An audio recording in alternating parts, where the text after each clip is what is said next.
Doamne, când norii se scutur de argint și totul ia de nisoare, aș vrea și eu să-ți mai cânt un colin, cu el să-ți cad la picioare. Aș vrea să fie din aur curat și cu adier de tămâie, o vinioară și magic ți-am dat, dar nu știu de o vecie.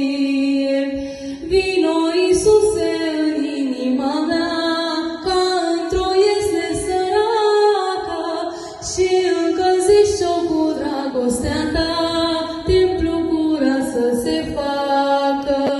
Vino, Iisuse, în inima mea, ca într-o iesle săracă, și încălzește-o cu dragostea ta, templu curat să se facă. Dar dacă aur în mine nu am, atunci cu râvnă fierbinte să alerg spre tine ca unii păstori și ca oiță cu minte. Dacă în mine nici râvnă nu am, ce alte mai duci cuvinte? Ca îngerescul duios Osana pot să mai vină în minte.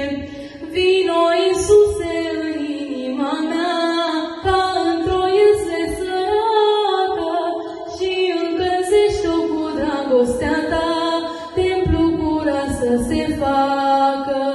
Vino, Iisuse, în inima mea, ca într-o iesle săracă, și încălzește-o cu dragostea ta, templu curat să se facă.